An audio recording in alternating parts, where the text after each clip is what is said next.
97 Courage. Lumian s'effondra au sol, à bout de souffle. Il avait à peine la force de bouger un doigt. Silencieusement, il observa les flammes pourpres vaciller sur le sol, leur intensité diminuant progressivement jusqu'à s'éteindre. Pendant ce temps, Lumian a réussi à se pencher en avant et à attraper le mercure déchu avec sa main gauche, tandis que sa main droite agrippait fermement la hache de fer noir, prête à toute menace inattendue. Sa concentration était inébranlable et il restait en état d'alerte. Intérieurement, il a prié le soleil éternel de feu et le grand être inconnu, espérant qu'il le protégerait du mal. Dans son état actuel, même un ennemi banal comme le monstre sans peau pourrait facilement l'abattre, sans parler de la possibilité que la créature enflammée se réanime de manière inattendue. Au fil du temps, la spiritualité et l'endurance de Lumian se sont progressivement améliorées, mais ses blessures n'ont fait qu'empirer, le laissant désorienté et flou.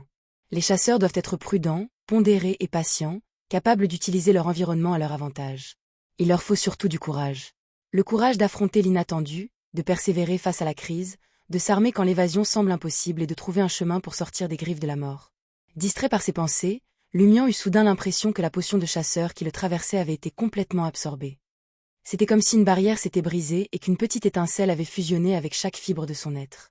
Toutes les traces de perte de contrôle de Lumian ont disparu et son état s'est immédiatement amélioré.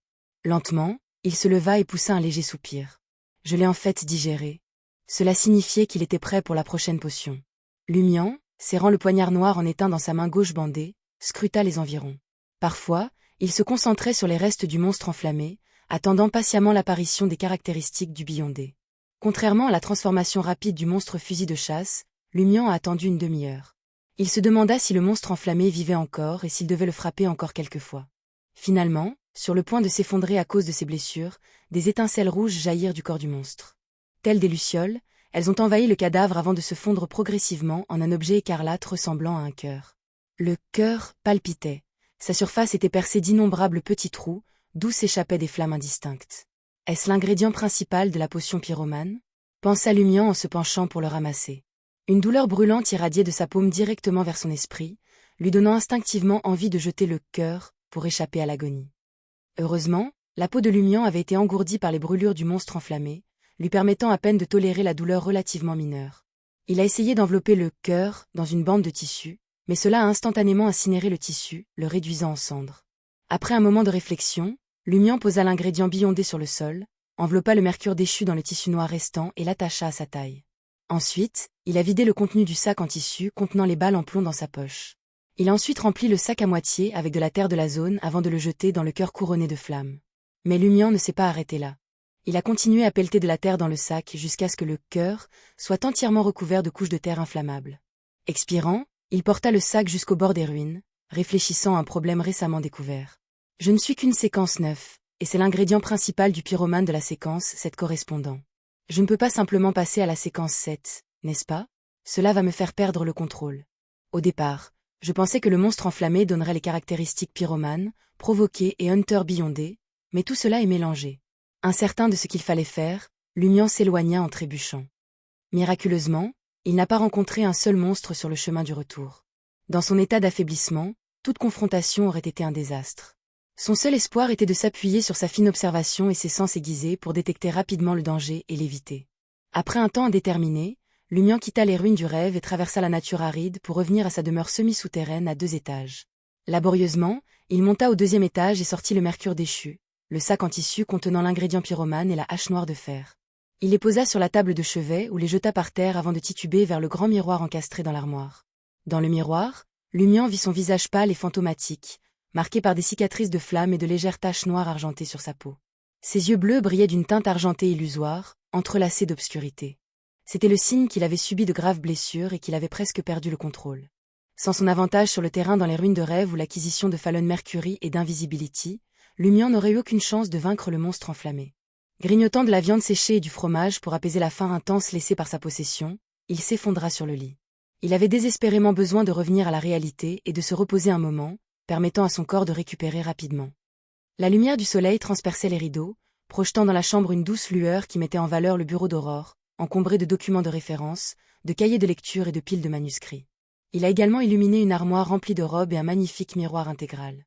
Lumian ouvrit les yeux pour rencontrer le regard bleu clair de sa sœur. Aurore le regardait remuer, sa voix empreinte d'inquiétude. Comment c'était?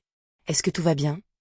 Elle savait que son frère s'était aventuré dans les ruines du rêve pour chasser le monstre enflammé cette fois. J'ai réussi. Lumian se redressa, la tête brumeuse. Sa peau picotait et ses os menaçaient de se briser. Mais comparé à la douleur atroce qui avait failli le tuer dans le rêve, ce n'était rien. Il baissa le regard pour examiner son corps. Des plaques rouges et enflées recouvraient sa peau, comme s'il souffrait d'une réaction allergique. C'est bien. Aurore soupira de soulagement. Il y a 1 heure, tu as tremblé de partout et tu m'as réveillé à coups de pied. Lumian rit, se dévalorisant. C'était effectivement dangereux à l'époque. J'ai presque perdu le contrôle. J'hésitais à te réveiller, mais tu t'es vite calmé et ne m'as plus fait peur, dit Aurore, visiblement soulagée. Le cœur de Lumian remua. Et tu as continué à me regarder? C'est vrai. Aurore hocha calmement la tête. Si quelque chose arrive, je dois vous réveiller et vous ramener à la réalité. Vous ne pouvez pas mourir dans vos rêves.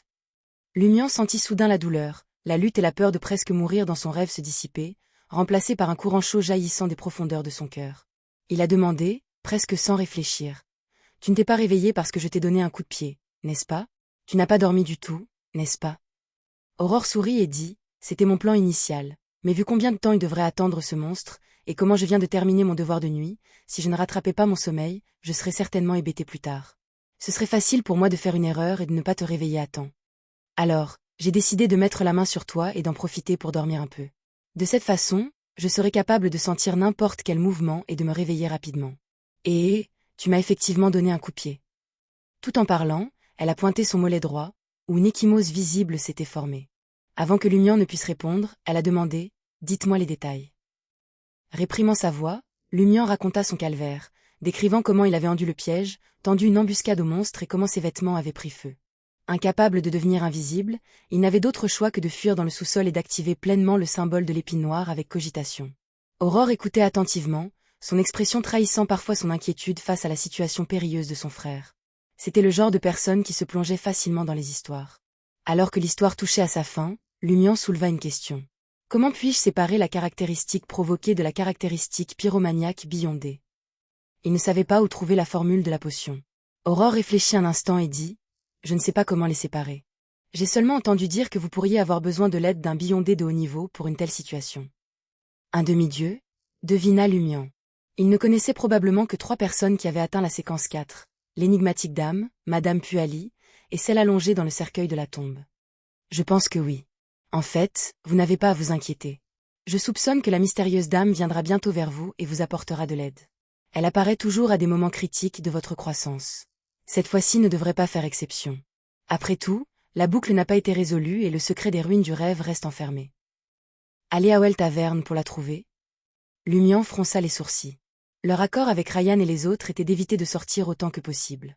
Aurore reconnut laconiquement ses paroles. Attendons un peu. Elle pourrait nous rendre visite directement. Aurore soupira et dit, pour les Beyondés ordinaires, la formule de la potion n'est pas un problème, mais vous êtes différent. Il y a de la corruption scellée dans votre corps, et vous pouvez perdre le contrôle au moindre problème. Vous avez toujours besoin d'une formule de potion provoquée complète et correcte. Pourquoi les Beyondés ordinaires n'ont-ils pas besoin de formule de potion? Demanda Lumian, surpris. Aurore a expliqué, ce n'est pas qu'ils n'en ont pas besoin, mais toute personne en dessous de la séquence peut avancer simplement en consommant l'ingrédient principal. Ça ne risque pas de perdre le contrôle? Demanda Lumian, étonné. Aurore reconnut laconiquement. Il y a des années, il y avait de fortes chances de perdre le contrôle. Mais récemment, les caractéristiques de la séquence 9 et de la séquence 8 Beyondé peuvent effectivement être consommées directement. Cependant, c'est environ 20 à 30% plus dangereux que de concocter une potion. Bien, c'est la conclusion à laquelle est parvenu notre président, Gandalf. Pourquoi? Juste au moment où Lumian était sur le point de demander, une chanson familière résonna à l'extérieur de la maison. Les frères et sœurs échangèrent des regards solennels. Le carême avait commencé et l'entourage des elfes du printemps les avait rejoints.